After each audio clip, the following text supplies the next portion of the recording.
Okay, तो आज हम पढ़ेंगे principles of inheritance and variation. ठीक है, ये थोड़ा सा टफ लगता है बच्चों को, थोड़ा सा मुश्किल लगता है, तो हम धीरे धीरे सीखेंगे, स्टेप वाइज ग्रो करेंगे आपकी नॉलेज ऑफ जेनेटिक्स। ओके बच्चों, तो सबसे पहली बात, इनहेरिटेंस क्या होती है ये तो तुम्हें पता होगा, बिकॉज 10th क्लास में सारे बच्चे पढ़ते हैं। Transmission of characters from the parents to the offspring. आपको कभी किसी ने कॉम्प्लीमेंट किया होगा, बोला होगा ये पापा जैसा दिखता है, ये मम्मा जैसी दिखती है, इसकी नाक अपने दादी की तरह है, इसके हाथ पैर अपने पापा की तरह या मम्मा की, वट एवर इट इज। ठीक है, you are being related to your parents and to your grandparents. So ये जो मैकेनिज्म है बच्चों कि ये कैसे होता है, हैव यू एवर वंडर्ड आप क्यों अपने पेरेंट को इतना रिजेंबल करते हो? जैसे अक्सर मुझे लोग कहते हैं कि मेरा बेटा मेरे जैसा बहुत दिखता है, बड़ा वाला, छोटे वाला ही हैज माय आईज। तो कैसे होता है ये ट्रांसमिशन कैरेक्टर्स का? दैट इज व्हाट जो हम जेनेटिक्स में पढ़ेंगे। तो इसकी स्टोरी जो है बच्चों डेट बैक करती है टू द ईयर 1856, जब ग्रेगर जे मेंडल, जिसे हम फादर ऑफ जेनेटिक्स बोलते हैं, इन्होंने अपने एक्सपेरिमेंट्स शुरू किए। इनकी थोड़ी सी brief history, he was the son of a farmer, बहुत ज्यादा पढ़े लिखे नहीं थे, बट इन्हें मैथमेटिक्स और नेचुरल हिस्ट्री का बहुत शौक था। इन्होंने एक मोनेस्ट्री ज्वाइन की वियना ऑस्ट्रिया में, and he started teaching kids. ठीक है, थोड़े बड़े जब हुए तो यूनिवर्सिटी ऑफ वियना गए हायर स्टडीज करने, और उसके बाद वापस आके अपनी मोनेस्ट्री में इन्होंने अपनी services the. He was a poor man but very very intelligent। कहा जाता है that his work was ahead of his time। उन्होंने जो उस वक्त पे सोचा वो शायद हम आज भी नहीं सोच पाएंगे। ठीक है, तो इन्होंने एक्सपेरिमेंट्स कब से कब तक किए हैं, ये नीट में बहुत बार ये सवाल आता है बच्चों। इनके एक्सपेरिमेंट्स की डेट है from the year 1856 to 63, so 7 years of experimentation। दूसरी चीज कि इनका एक्सपेरिमेंटल प्लांट क्या था, किस प्लांट पे इन्होंने एक्सपेरिमेंट्स किए हैं बच्चों? पी प्लांट पे। पी को किसी रीजन से चूज किया होगा। मेन रीजन तो ये था कि पी को एक तो बहुत मेंटेनेंस नहीं चाहिए थी, it was easy to handle. Secondly उसमें बहुत जल्दी, it had a short life span, 2-3 महीने में फसल आती थी, तो मेंडल को जल्दी रिजल्ट्स मिलते थे। उसको क्रॉस पॉलिनेट करना इजी था बिकॉज बड़े बड़े फूल थे, एंड सो ऑन। ठीक है, ये सब चीजें मैंने अपने नोट्स में डाल दी है, नोट्स डिस्क्रिप्शन बॉक्स में आपको मिल जाएंगे। एनीवेज, तो इनके काम की स्टार्टिंग किस तरीके से हुई है, क्या क्या इन्होंने किया है, लेट्स फोकस ऑन दैट। तो हम बात करेंगे सबसे पहले मेंडल्स एक्सपेरिमेंट्स। देखो बेटा, इन्होंने स्टेजेस या स्टेप्स में अपने एक्सपेरिमेंट्स किए हैं। सबसे पहले मेंडल्स मोनोहाइब्रिड क्रॉसेस, फिर dihybrid crosses, then trihybrid crosses and so on. अब आपको समझना है कि मोनोहाइब्रिड क्रॉस का मतलब क्या होता है और इसमें इन्होंने किया क्या। जब इन्होंने मोनोहाइब्रिड क्रॉसेस कंसिडर किए या स्टार्ट किए करना, तो ध्यान रहे कि ये पी प्लांट्स को स्टडी कर रहे थे, तो उस वक्त अपने दिमाग में जस्ट एक ही कैरेक्टर रख रहे थे। मान लो अगर इन्होंने हाइट के लिए पी प्लांट की स्टडी करनी है, तो he just kept only one thing in his mind, that was the height. उनको नहीं मतलब था कि पी के फ्लावर्स का रंग कैसा है, मटर की फलियां कैसी हैं, सीड्स कैसे हैं, nothing about that. He had only one character in his mind. तो उन क्रॉसेस को क्या नाम बोल दिया इन्होंने अपना? Mendel's monohybrid crosses.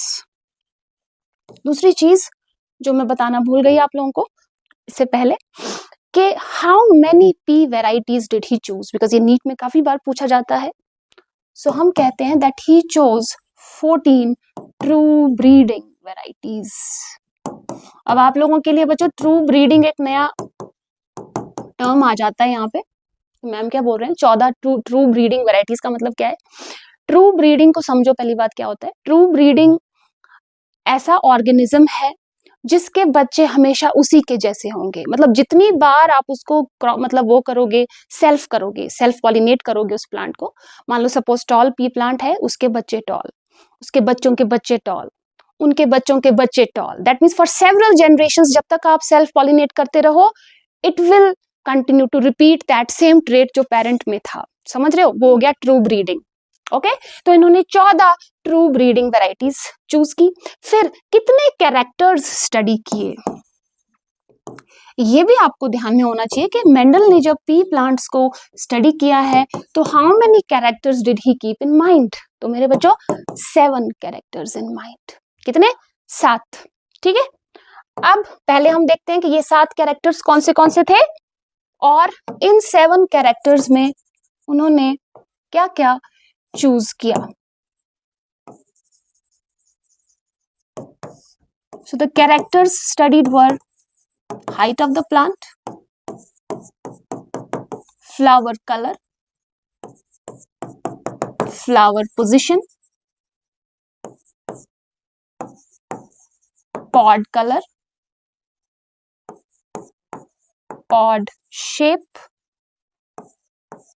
then seed color and seed shape.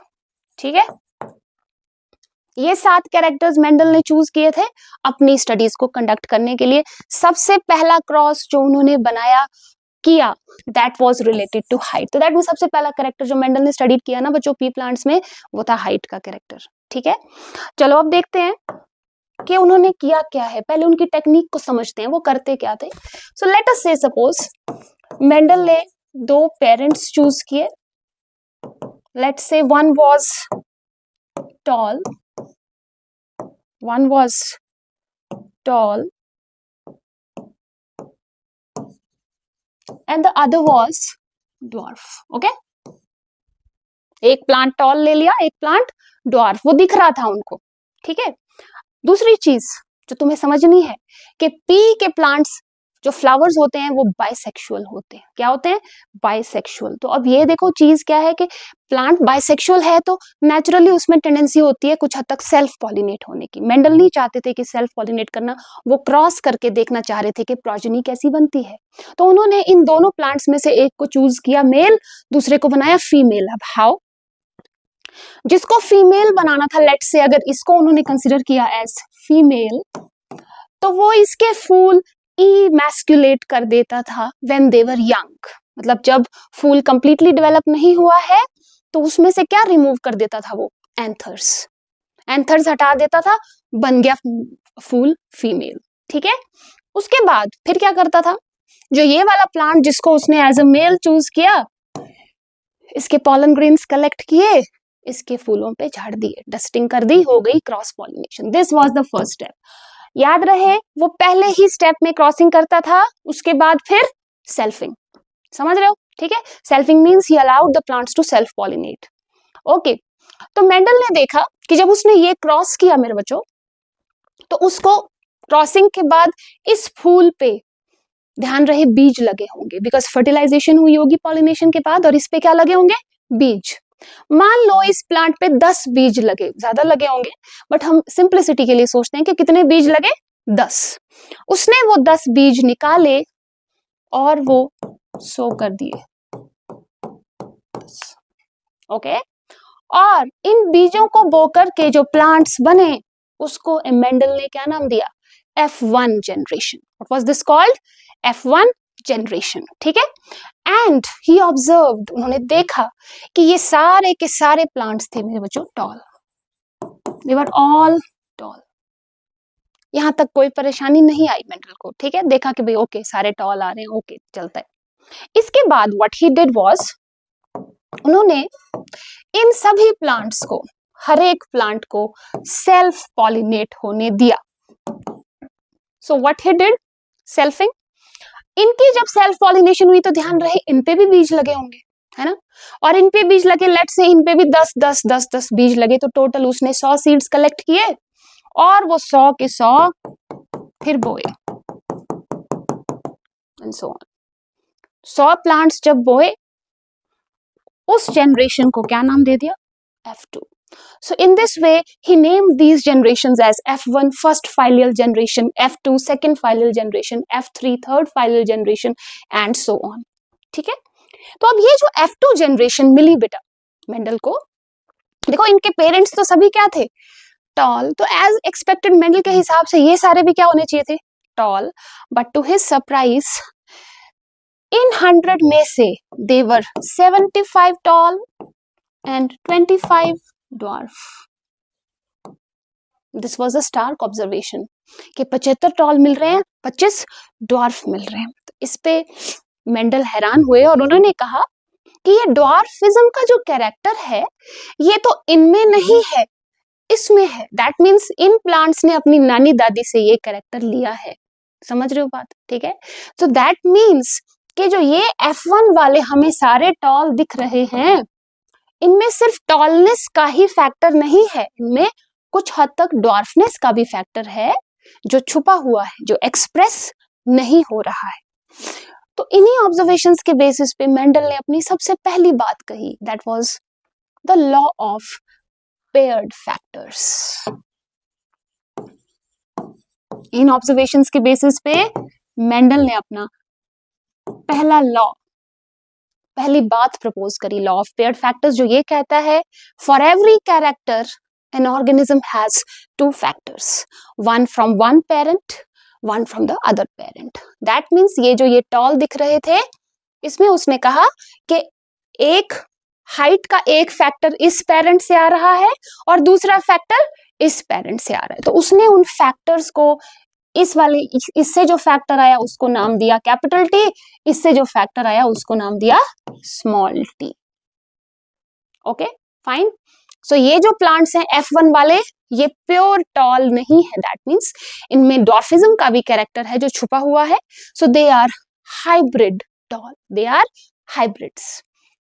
और ये जो पेरेंट्स वो चूज कर रहा था, this was pure tall, this was pure dwarf, because मैंने आपको स्टार्टिंग में बताया था कि उसने 14 ट्रू ब्रीडिंग वैरायटीज यूज की थी। ओके, सो ट्रू या प्योर टॉल, दैट मीन्स इसको उन्होंने लिखा कैपिटल टी, कैपिटल टी। इसके पास भी देखो दो फैक्टर्स हैं, अभी आपने पढ़ा law of paired factors, every character has two factors. तो हाइट के इसके पास दोनों फैक्टर्स कैपिटल टी है, इसके पास हाइट के दोनों फैक्टर्स स्मॉल टी है। सही बात है, ठीक है, ओके। तो ये हुआ लॉ ऑफ पेयर्ड फैक्टर्स। एक तो इन्होंने ये बात कही इस ऑब्जर्वेशन से, दूसरी बात मेंडल ने इस ऑब्जर्वेशन से कही, that was the law of dominance, जिसमें वो ये कहता है कि दो फैक्टर्स में से एक डोमिनेट करता है दूसरे को, मतलब एक का ही एक्सप्रेशन नजर आ रहा है इसमें, तुम्हें ये जो प्लांट्स हैं सिर्फ इसी का एक्सप्रेशन दे रहे हैं, टॉलनेस का एक्सप्रेशन दे रहे हैं, डॉर्फ नहीं दिख रहे हैं, ठीक है। तो उसने बोला कि out of the two factors one is completely dominant over the other. तो जो डोमिनेंट जो फैक्टर है उसको बोला डोमिनेंट फैक्टर, जिसे हम आज बोलते हैं डोमिनेंट एलील, और दूसरे को बोला रिसेसिव फैक्टर और the recessive allele. So this was the law of dominance. Okay, right. अब हम क्या करेंगे, हम मेंडल की जो क्रॉसिंग एक्सपेरिमेंट है उसे हम मैथमेटिकली किस तरीके से मेंडल ने प्रेजेंट किया अपने क्रॉसेस को। व्हाट ही डिड वाज कि ये चूज किए उसने पेरेंट्स, ठीक है। फिर मेंडल कहता है कि जब इन पेरेंट्स में गैमीट्स बने, जो कि उसका फिर फर्स्ट लॉ जिसे बोला जाता है एक्चुअल में, that is Mendel's law of segregation, वो प्रपोज किया।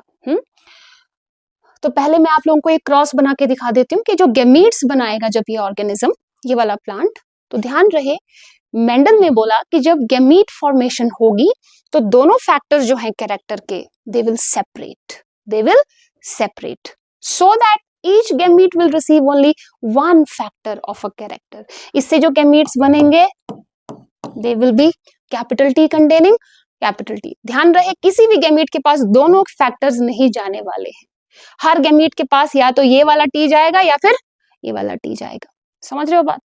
सिमिलरली इसमें भी factors for a character segregate और सेपरेट ड्यूरिंग गैमीट फॉर्मेशन। तो जब हम F1 इसमें बनाते हैं तो ये गैमीट्स फ्यूज करते हैं, रैंडमली फ्यूज करते हैं, ये और ये फ्यूज करा कैपिटल टी स्मॉल टी, ये और ये फ्यूज करा तब भी ये, कोई भी कॉम्बिनेशन ले लो, सारे results capital T small T, इसलिए उसको सारे प्लांट्स क्या मिले, टॉल। अब क्या किया, जब इसमें सेल्फिंग होगी तो इसके भी हमें गैमीट्स बनाने, तो F1 जनरेशन के जो गैमीट्स बनेंगे बच्चों, as per Mendel again factors for a character segregate during gamete formation, that means इसके कैपिटल टी स्मॉल टी बन गए। तो यहाँ पे अब जब ध्यान रहे P is a bisexual plant, that means उसमें मेल गैमीट्स भी capital T small T type के बनेंगे और फीमेल गैमीट्स भी capital T small T type के बनेंगे। तो इसलिए हमारे पास जो F2 जनरेशन आएगी इसे हम इस तरीके से पनेट स्क्वायर के थ्रू एक्सप्रेस करते हैं। ये जो मैं ड्रॉ कर रही हूँ इसे बोलते हैं पनेट स्क्वायर। तो एक तरफ हम मेल गैमीट्स लिख देते हैं, दूसरी तरफ हम फीमेल गैमीट्स लिख देते हैं और फिर हम पॉसिबिलिटीज चेक करते हैं।